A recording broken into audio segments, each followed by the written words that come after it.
Alright, sometimes we're all in situations where we had to provide first aid to somebody or an animal, and we didn't have the appropriate knowledge, nor did we have the appropriate equipment on hand. So today I'd like to demonstrate how to properly make your own first aid kit and how to address a wound. So I want to start off by naming a few basic steps that can be used in any situation of stress.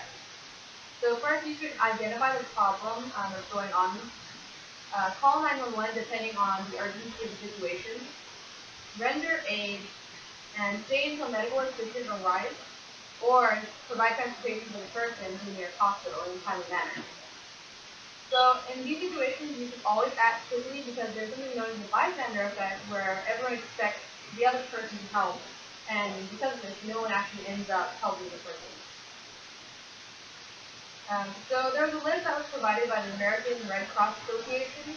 That list consists of Band-Aid for first aid kit, aspirin of 81 milligrams, antiseptic pads or alcohol wipes, antibacterial cream or ointment, gauze pads to dress the wound,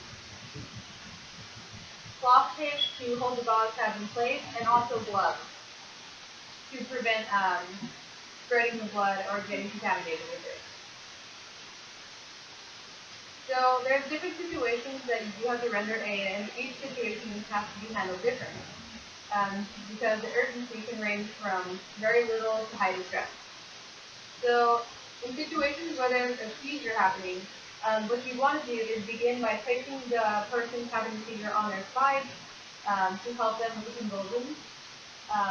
Place something flat or soft under the head to prevent any injuries, and also move any sharp objects away from them because when they pull, they can't control their movement. You would also want to time the seizure because if it's over 5 minutes, their temperature increases and it requires more medical assistance and more medical attention in these cases.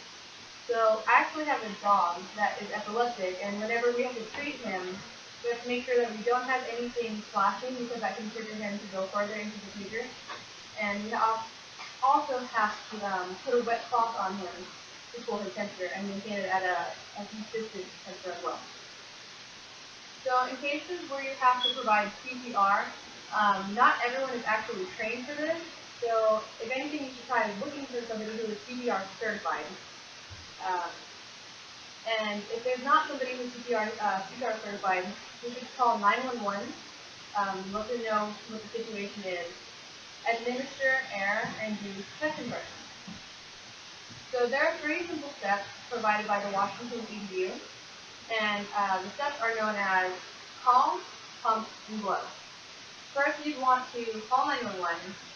Then you want to pump, which is to do chest compressions. And then lastly, you want to blow air into the person's airway.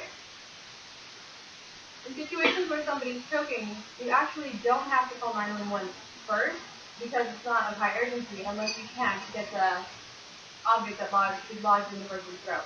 So you want to begin by going behind them and providing the Heimlich maneuver. And if you're unable to get it, then ask somebody to call 911 to get to the scene as soon as possible.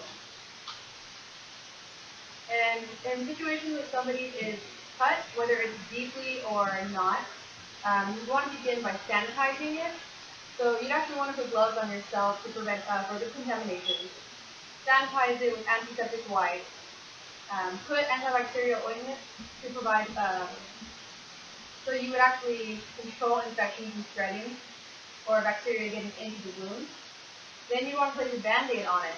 But if it's having excessive bleeding, you actually want to place layers of gauze over it to prevent bleeding out. And you'd want to call for urgent medical assistance on the scene. And you also want to provide a tourniquet, but there's a few myths that have to be cleared up about this, and the American Red Cross Association actually provided myths and also the better way of going about it. So instead of using a tourniquet, because tourniquets are not always the best thing to do, because they can actually prevent blood flow and later lead to amputation of the area in which the wound was placed on. So you'd actually want to layer sterile gauze pads and try to place a lot of pressure on the wound to prevent further bleeding. And also, in situations where there's a wound that is open, you don't want to apply ointment immediately and leave a band-aid on for days, because that can lead to further infection, and it can actually cause the wound not to heal in a timely manner. So exposure to air actually helps the wound healing process. And you can apply ointment, but also you have to make sure that you sanitize it daily and replace the band-aid at least twice a day. So the website that I had addressed, I will go ahead and provide to you in case you want to look into it further. The name of it, the first one was CPR Illustrated in 3 Simple Steps. That's provided by the Washington EDU.